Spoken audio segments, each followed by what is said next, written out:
Unifrance has given me Yes. an opportunity to talk to you, Yes. which I'm very happy about. What do you want to know? Yeah, actually, because we started to talk a little bit before, and I was talking to you about your movie Short Bus. Yeah. And I was telling you that it moved me tremendously, and that it moved me so much that I actually thought it could almost have an educational value in a way. Because I think a lot of people are very afraid of what you talk about in this movie, and that you present it with such grace and such generosity that it's less scary. And I've come to realize, the more I make movies and the more I hang out with people who make movies or write movies, that sometimes we kind of grow far away from people who don't. And in the way we tell our stories, sometimes we can forget them. And I think Short Bus doesn't. And I think it's interesting, but because I think a lot of people don't know it yet, like they would be afraid to watch it because there is a lot of, nudity, but I think it doesn't cut people off. No, but it also doesn't baby them. I'm not Yeah. trying to pander to them. I think because we were using sex as a language, the way a musical uses music, Yeah. we had to have special musicians who might be willing to learn and perform in that world. So I opened it up to anyone who was interested in being part of this, and they would send videotapes to let me know about them. And some people, everyone had to audition, even my friends. And then we had callbacks that was more like a party. We had a kind of a week of callbacks and partying and dates and music and dancing in New York and improv. And then we chose 9 people who were interesting before we had a story. Because I like to write for people, and in effect, they were helping me write it through improvisation. 2 people dropped out, 3 people dropped out, so we had a core, which was funny. It wasn't really about the sex. They were too young, really.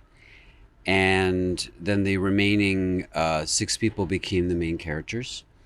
And we worked for 2.5 years off and on before we had financing for shooting. Yeah. So we created a process that was good for people who hadn't acted much, to combine them with people who had acted well, a lot. And that involved paraphrasing the scenes rather than improvising or doing the scenes verbatim. So they still had to do those lines, but they could do them any way they wanted for every take. And that was part of the freedom we gave them. Many of the people in the film knew the milieu that it was happening in. There was this salon in New York at a certain time, which is all gone now because it's too expensive.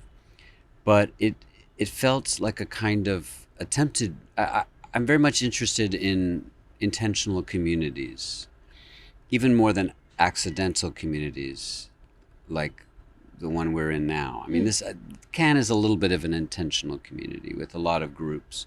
But I like the idea of people attempting temporary and permanent communities because of philosophy, because of love, because of shared queerness, for example. And how do you create a community that has enough flexibility for freedom but also support? So in America, the big question is always individual versus community. Europe, community is more important, so you have more, let's say, socialized medicine is an example of that. In America, we have this strange cowboy thing where people are being convinced that they're not free if they have health care. Yeah, I hate that. So it's an interesting fight that's always happening in the US that allows for exciting art and then great injustice at the same time. Yeah, and I think it's actually interesting that you talk about Europe, because sometimes we tend to have difficulties creating our own communities, Right. because the state community is It's already very strong. Yes. Yeah.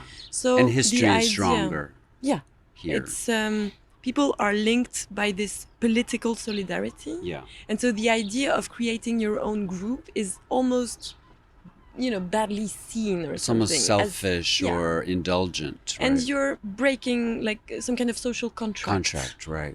Yeah. Religious communities are very ill seen, and I think what you depict in Short Bus, for instance, would be people would be very defiant of it, as Really? if I don't know. Of course, I'm not going to generalize about Right. all French people or something, and it's changing now. Yeah. But the idea that you invent a new way of living together when you already have such a strong social structure is very different. Is it considered, how dare you? I mean, is it like, don't you have enough? Or is it considered maybe. like a cult? Or is it considered like Maybe. dangerous or something? And also drawing attention to yourself. Oh, they're weird. They want to be seen as weird. Something like this. Right. That's the danger of communities that are where the community is more important than the individual, right? And when you can look at it, you can see it most expressly in Asia, for example, where places like Korea, Japan, China, it's to have express your feelings is extremely selfish and rude. Yeah. When everyone is working together. Yeah, and it's like, and I see so many my Japanese friends, for example, who have a lot of feelings that they're not allowed to release, and it makes me sad, So they often connect to. Strangely, my films are most popular in East Asia. Oh. Yeah, Korea, Japan, especially I don't know how you Taiwan. Yeah, I think it allows a place where feelings, and generally complex feelings, but ideally, all of my films are about love. I think anything interesting is about love or the absence of it, right? I mean, that's John Cassavetes said he's obsessed with love and all of its forms, which can be dark and light and violent and wonderful, So to my friends in East Asia, I think the films become an oasis where they can relax their feelings and safely release them. Music is certainly a place where that happens. Another incredible use of your movies. Yes, I think films should be useful. Yeah, I'm a I agree. utilitarian. Yeah, I see some filmmakers and I sense that it's just for them, and that's fine. That's them, but it's not really to my taste. I want as many people, not everybody, but like-minded people to find comfort in them and useful things to use in their life. It was useful for me. Yeah. But it has to be useful for other people. Yeah. I remember when I started writing my first feature, which is basically my only feature. Yeah. Now, I remember thinking acutely of the memory I had of being a teenager in a movie theater, and how happy I was, how it was my first, it was the first time I was going out on my own or with my sister downtown somewhere, Right. And there was such a commitment from my part to the movie I was seeing, and I was expecting so much from it. And I thought, okay, I have to remember this because that's one of the amazing things about what was cinema. one of the first ones that really gave you something? Well, it's a bit weird because there are two movies that kind of, there is a first period of my life where I was a teenager in Germany. And so I used to watch movies dubbed in German. Oh, so right. They're always dubbed. Yeah. I watched Titanic in German twice. And then I grew up and I saw films in a completely different way. I don't know, I was a grown up, so to speak. Yeah. And I had shocks like that really, in a way they changed my language forever because I didn't have words to depict them. Right. And those were Piala's films or movies that had something more raw about them, that didn't have only entertaining in mind, I guess. But I wanted to ask you a question, actually. I think there is a lot of emotions, but also a lot of joy in your films that you manage to actually express it, give it to us. And I was wondering if your sets are joyful, like if you manage to be happy when you shoot a movie, Or is it sometimes very, sometimes it's very harsh and the Yeah. film is very joyful, it happens. Yeah, well, as a director, if things are difficult, you cannot transmit that to the community of the crew and the cast, because it infects them. Mm-hmm. So you have to protect them. You are a parent. Yeah. And you're a host, and the party goes on, and things go wrong, and you have to remain calm. And I'm actually not bad with crises that are like, let's say, the acts of God type of crisis, Mm-hmm. rain, or Yeah. someone's sick or something. I really hate when people don't pull their weight, when they're not there fully. Yeah. It's like, because there's always someone else who wants to be there and wants to work harder. So it's like, why are you here? That's the one thing I hate, is people being lazy or not meeting you with their full enthusiasm, right? I understand. And there's a lot of that in Hollywood, because Really? it's not always based on quality. In Hollywood, it's often based on money, stardom, looks, and those things are bad things to depend on, because they are ephemeral. They disappear. Yeah. And when you, for example, base your career on how you look, it's going to end in tears, I'm afraid. But if you base it on how you communicate with people, hopefully that you like or you may like, and there's a communion of people trying to help you in your vision. I also like to help other people in their vision. To me, the set is more important than the film, because that's your life, Yeah. not the film. Yeah. It's That's the- why it's so hard when it's tough also. Because Yeah. It's your life. Yeah. But you can't avoid the toughness of people not doing it for the right reason. Yeah. You can choose the people you work with. Yeah. Not always, but it's very important for me. And I'd rather not do a film if I know I'm going to be working with a bunch of assholes, either in positions of power or even in the crew. It's like it all affects each other. And I'm a very top-down director in that I create an environment. Everyone feels valuable. Everyone feels respected. Everyone is, I expect the most of them. And if someone doesn't know their lines or this and that, I get angry. But it's for the group. And so my sets are very fun. Nice. And shit, I have It's like another question. I've been DJ too, so last 2 nights I Yeah. DJ'd, and it's the same thing as creating an environment where the collaborators feel relaxed enough and be inspired to try things.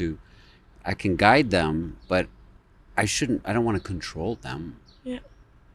And I thought about the fact that, because I remember distinctly the first time I saw your face on a screen, and it was on Girls. Right. And it was a very specific moment in my life as a young woman. I remember. As and a I remember girl? you in this series. And I thought it's a privilege to be an actor and a director. I mean, to have the experience of acting, Yeah. to know how vulnerable it is. Mm-hmm. I think I need to act, I even think it's- poorly. I think I really Yeah. need to. A lot of people say directors, if they really want to be able to work with actors, they should take a class. I would say that actors should also try to direct something Yeah, small, exactly. so they understand that it's not just what they, as actors, needs. It's a Yeah. bigger picture. And I think meeting in the middle Yeah. is the best way. So I work with a lot of actors who are writers and directors, and it's like we know what each other needs, and I act in a friend's film, they might act in mine. To me, it's always flowing, and you're always helping, and you're always mentoring or learning, and then you pass it on. So when you can't do it anymore, they do it, and you're proud, you're happy. Yeah. I have a huge admiration for actors and actresses, and I think I kind of want them to I want them to pass I want to give them away what I've done. Like, I've worked for 4 years, I've written and written and written, I've done everything, I'm giving it to you now. Yes. Like, this is my It's quite a gift after Yeah. that many years, right? But I think in a way I'm like putting a lot of responsibility on their Yeah. shoulders, because I see them as totally independent, as if they're, you know, gods. Like they can create ex nihilo, which of course they can't. It's a synergy. You Yeah, know? yeah. And they feel That's, actors often feel helpless because they can't work without being hired, right? Yeah, They of can't course. make something. So Yeah. they're actors are delicate, delicate creatures. You know, And that's why they're so admirable, I think. yeah, they can be narcissistic as hell, but there's still something I love. Like children are narcissistic too.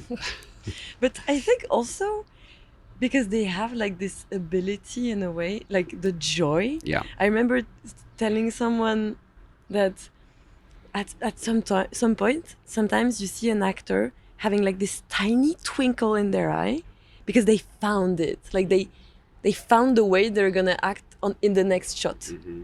But of course they don't show it because they would be bad actors if they did. Yeah, But you can see it, and then the shot is incredible yeah.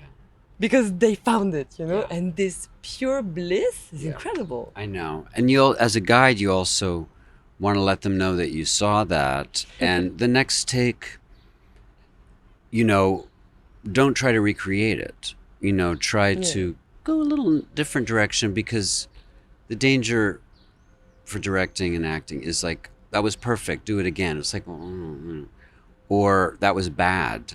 Do something else. That's another thing that I don't think is useful, is saying, don't do that. For any director, the one thing you don't want to say to an actor is, don't do that. If you don't like what they're doing, give them another path, right? Say, follow that.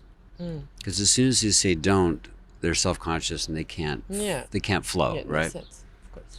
And that, as a director, you can quickly learn when you do a class. That happens very quickly. You don't have to. But I think, and also it's just generally interesting to, if you try to be an empathetic person in life, then you should be in your work. It makes sense. Like, and so, are you gonna do another musical? Well, I always love music, and I was working on a musical television series, but the world. Television world is so chaotic now in the U.S. with the streamers and the strikes, and it's like right now nobody seems to know what they're doing, so things get dropped and disappear, and so I don't know what the hell's going on with that. I mean, I would like to pivot to theater.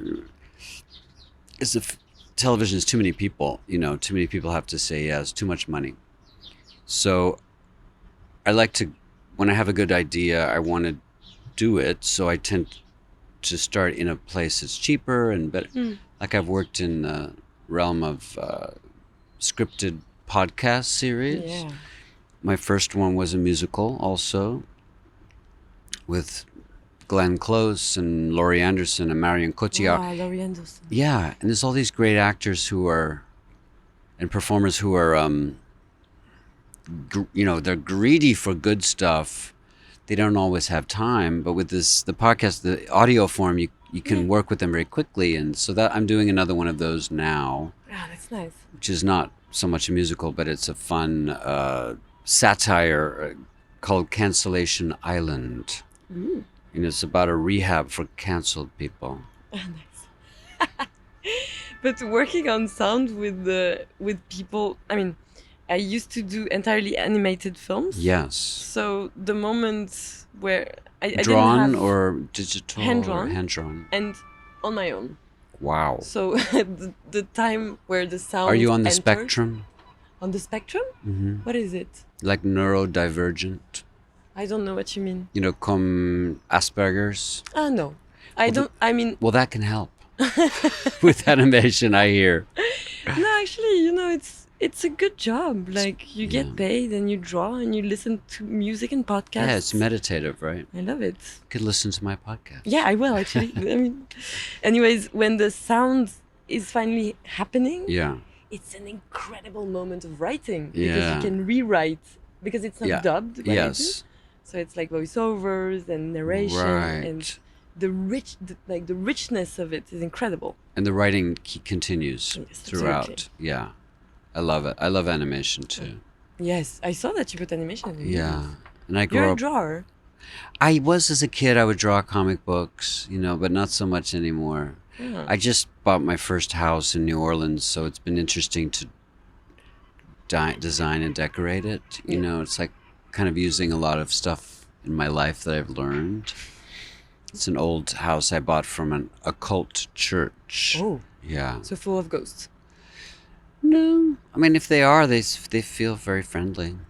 I remember, I think, an episode from This American Life with ghosts and a woman who had bought a house in Virginia with a very friendly ghost that was communicating with her very frankly. I will find it and send Was it to she a you. famous musician? No. Okay, I heard another story from this Brittany Howard, who's a really great soul singer from Alabama, talking about a haunted house too. I mean, it's like to me, I'm not I'm tend to be less of a supernatural person, but I'm also lapsed Catholic, so metaphor can be found in any Yeah. form, right? And you use it or you don't use it.